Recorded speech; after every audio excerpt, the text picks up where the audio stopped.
UAPA accused, मैं 2.5 महीने jail में रही। जब जिस समय मैं जेल में थी उस टाइम पे ये चीज़ तो एक ट्रॉमा तो था ही कि आप एक यूनिवर्सिटी से एक जेल में पहुंच गए हैं, वो भी एक कोरोना पैंडमिक के बीच में।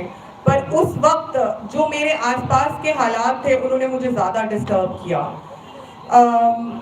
मेरे पास एक वकील था, मेरे पास एक फैमिली थी जो मेरा केस देख रही थी, मेरे पास एजुकेशन थी, मैं पढ़ी लिखी थी।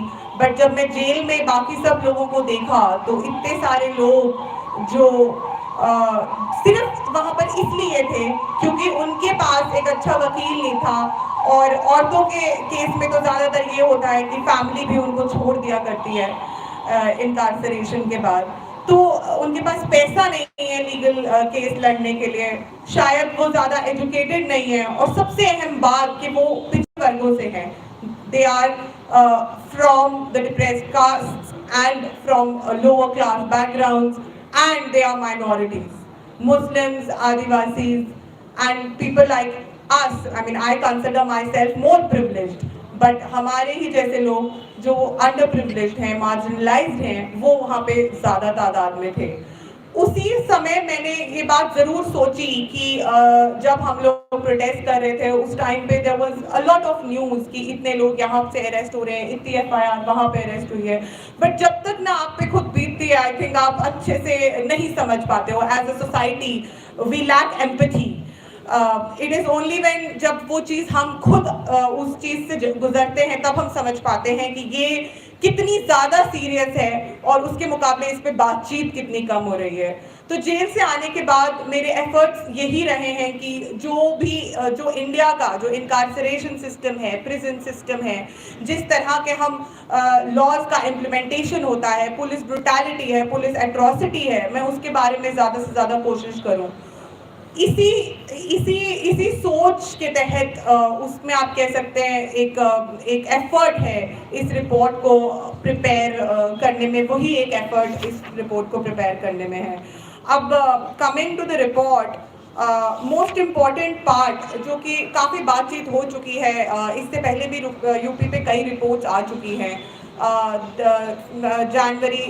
फरवरी मार्च में 2020 में कारवाने मोहब्बत की रिपोर्ट आई थी, सिटीजन्स अगेंस्ट हेट की रिपोर्ट आई थी, जिसमें काफ़ी ज़्यादा डिटेल में बताया गया है कि उस टाइम पे किस तरह का वो जो 3 दिन का खास करके पीरियड था, 19, 20, 21 दिसंबर 2019, वो जो पीरियड था उस टाइम में कितना severe crackdown anti CA protesters पे किया गया अक्रॉस मोर देन 20 डिस्ट्रिक्ट्स जहाँ पर भी प्रोटेस्ट हुए जा रहे थे। तो जब हम एग्जामिन करते हैं रिपोर्ट को, जब हम एग्जामिन करते हैं अराउंड हमने कम से कम 20 से 25 लोगों के बीच में हमने लोगों की टेस्टिमनीज रिकॉर्ड की, उसमें से काफ़ी टेस्टिमनीज इस रिपोर्ट में भी हैं। हमने लीगल डॉक्यूमेंट्स एक्सेस किए, एफआईआर की कॉपीज एक्सेस करी, कुछ हम पार्शली एक्सेस कर पाए, हमने बेल के जो ड्राफ्ट होते हैं उनको एक्सेस करने की कोशिश की, और भी कई तरह के लीगल डॉक्यूमेंट्स और न्यूज़ रिपोर्ट्स को जोड़ के जो एक बर्ड आई व्यू कहते हैं ना, क्रिएट करने की कोशिश की गई। बिकॉज हम लोग सुनते रहते हैं कि यहाँ इतने लोग अरेस्ट हो गए, वो इतने अरेस्ट हो गए, बट कहीं ना कहीं हम उनको जोड़ नहीं पा रहे हैं कि जो लार्जर पिक्चर है वो क्या है। लार्जर पिक्चर में ऑफ कोर्स कि रिप्रेशन हुआ है, ऑफ कोर्स कि एफआईआर की गई लोगों पे, ऑफ कोर्स कि ड्रैकोनियन लॉज जैसे कि एनएसए, गैंगस्टर और पहले तो एफआईआर की गई लोगों पे, एक से काम नहीं बना तो 2, 3, 4, 5 एफआईआर की गई। उसके बाद भी जब उनको लोगों को जेल भेजने में सरकार जो है वो सफल नहीं हो पाई, बिकॉज उनके पास कोई ग्राउंड्स नहीं है, जो एफआईआर्स हैं वो मजबूत नहीं है, कोई एविडेंस नहीं है दिखाने के लिए। तो जब सरकार उनको जेल में नहीं रख पाई तो उसके बाद उनको उन पे गैंगस्टर एक्ट लगा दिया गया। तो उसके बाद अगर वो भी वर्क नहीं किया तो उसके बाद उनको एनएसए लगा दिया, एनएसए में अरेस्ट कर लिया गया। तो इस तरह की वी सी कि किस तरह से जो ड्यू प्रोसीजर ऑफ लॉ जिसको कहते हैं, जो कि सेफगार्ड्स हमारे हमारे इंडियन पीनल सिस्टम में है, जिनको फॉलो करना होता है, वो सबको हर कदम पे बाईपास किया गया। कॉशनरी नोटिसेस भेजे गए लोगों को even before the protest. More than 3000 people were sent these cautionary notices कि आप प्रोटेस्ट में ना जाए। सरकार कौन होती है लोगों को बताने वाली कि आप प्रोटेस्ट करेंगे या नहीं करेंगे? जब लोगों का हक है, डेमोक्रेटिक फंडामेंटल राइट है given by the constitution of India that people can protest, they can show their dissent, they can demonstrate if they do not agree with the state mandate, then who is the police or anybody else to stop the people from protesting is a very serious question that this report is going to raise. आपने लोगों को धमकाया, intimidate किया, उन्हें रोका protest में जाने से, बट वो नहीं रुके। उन्होंने अपना डेमोक्रेटिक राइट, अपना फंडामेंटल राइट एक्सरसाइज किया। उसके बाद आपने क्या किया कि आपने लोगों को इलीगली डिटेन करना शुरू कर दिया। आपने प्रोटेस्टर्स पे लाठीचार्ज किया। हर तरह के जो बर्बरता एक इंसान को, मैं पुलिस को भी एक इंसान ही मानती हूँ। पुलिस कोई आसमान से नहीं उतर के आई है, पुलिस भी इंसान है।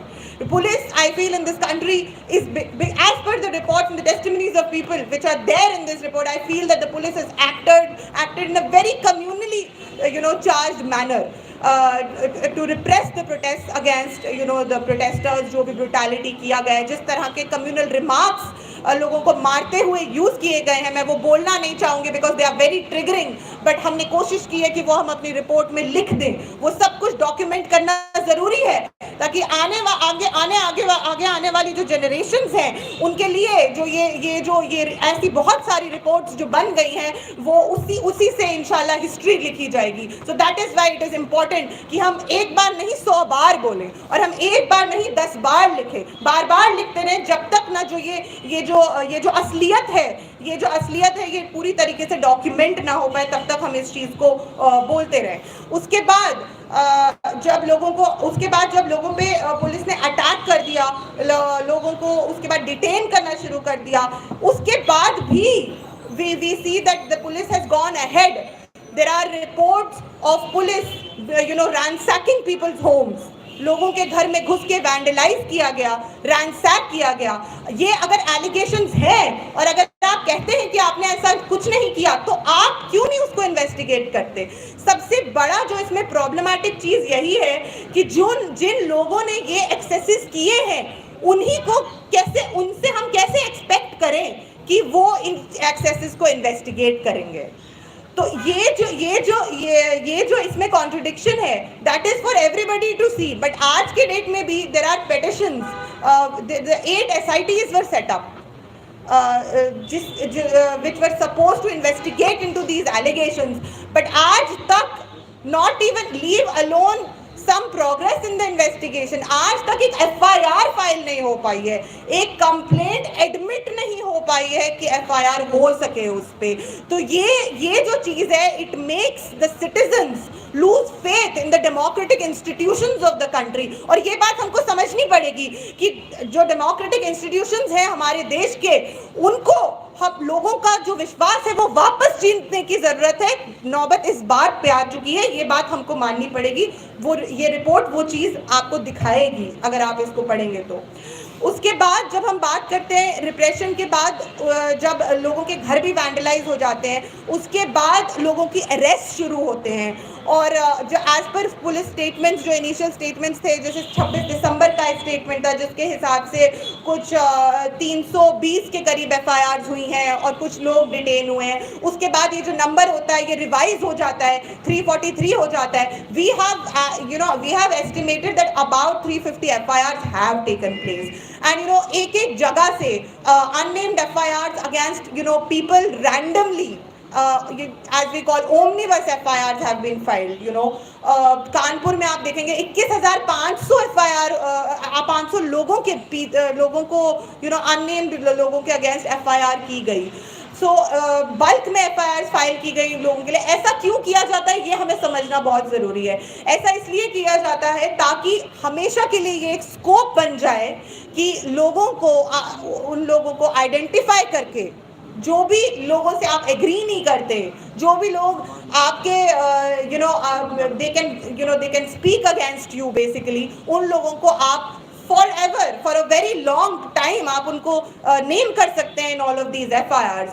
So currently we estimate that about 1 lakh people, you know, who are at a risk of being named in these frivolous FIRs. That's a very huge number. आप 1 लाख लोगों के अगेंस्ट कैसे you know FIR कर सकते हैं? This shows कि what is the intention behind doing all of this, to basically, and all of these, and even if you see the FIRs जो कि named जिसमें लोग named हैं कि वो लोग मुस्लिम कम्युनिटी से named है, तो it clearly shows कि किस तरह से कम्युनिटी को टारगेट किया जा रहा है और कौन 1 लाख लोग हैं जो रिस्क पे हैं from being targeted under these, you know, under these FIRs. That is also very important to note, and that is basically anybody can harass you. You are prone to harassment. You are prone to arrest for your entire life basically because somehow 10 साल पहले आपने CAA में protest किया था. So ये एक उनके पास एक वेपन बन जाता है कि वो कभी भी फ्यूचर में लोगों को हरास कर सकते हैं. So this is something that, you know, we have also recommended that, you know, the government must look at this and you know revisit all of these FIRs. और खासकर ये जो 2 साल में भी अगर आप आइडेंटिफाई नहीं कर पाए हैं तो why don't you remove all of these, you know, unnamed FIRs and you get rid of all of them. जो भी frivolous FIRs फाइल की गई हैं उसको एक्सपेडाइट किया जाए और जल्द से जल्द उनके जो कि केसेस बहुत ही ज़्यादा स्लोली चल रहे हैं. इतने केसेस हमने यू नो एग्जामिन किए, around 200 FIRs we accessed, around 50-60 cases we examined and we see that कि उसमें बिल्कुल कोई प्रोग्रेस ही नहीं हुई है केस में. केस आगे ही नहीं बढ़ा है. इनफैक्ट अगर हम बेल की भी बात करें तो 2 साल बाद there are many people जिनको बेल तक नहीं मिला है. और ये सब चीज़ें बहुत ज़्यादा एग्जैसरबेट हो जाती हैं जब आप एक निचले तबके से आते हैं. You know, आपके पास पैसा नहीं है वकील को देने के लिए, आपके पास कोई वकील नहीं है जो आपकी लड़ाई कर सके. So this entire system basically you are pitted against this entire system and you are fighting against this entire system lonely. And ये बात हमको समझने की ज़रूरत है कि 2 साल बाद भी कुछ प्रोग्रेस नहीं है केसेस में. और दूसरी तरफ हम देखें तो 2 साल बाद जो SIT सबमिट हुई थी बनी थी उनके भी इन्वेस्टिगेशन में कोई प्रोग्रेस नहीं है. But the crackdown on the protesters, on anti CAA protesters, that is continuing. You know arrest are still being made. You know there are, it's not like कि सिर्फ दिसंबर में अरेस्ट हुए या जनवरी में, फरवरी में, मार्च में. As we have found reports as late as September 2020, अगस्त 2020 उसमें भी अरेस्ट होते रहे हैं. उसके बाद जब अरेस्ट का सिलसिला शुरू होता है तो उसके बाद हम देखते हैं कि ये naming and shaming of you know anti CAA protesters होता है. बोर्ड्स लगाए जाते हैं, रिकवरी नोटिसेस लोगों को भेजे जाते हैं. What is the purpose of this sending these recovery notices? We must understand that you know state wants to take revenge from people for protesting against the CAA, because there is no other way to justify that. Why would you first of all attack peacefully protesting people? Then why would you openly fire on peacefully protesting people, use extrajudicial methods? उसके बाद आप उनको omnibus FIRs में लपेटते रहते हैं for time to come, and then you are also sending recovery notices. तो और हम जो उत्तर प्रदेश के चीफ मिनिस्टर थे उन्होंने भी ये बात कही गई थी कि यू नो प्रॉपर्टीज जब्त कर दी जाएंगी और बदला लिया जाएगा. So that itself shows the intent of the state in doing all of this. You know कि ये नोटिस क्यों सेंड किए जा रहे हैं. Around 500, you know as per latest reports, around 500 recovery notices were sent to about which amounted to about 3.55 crore rupees, you know.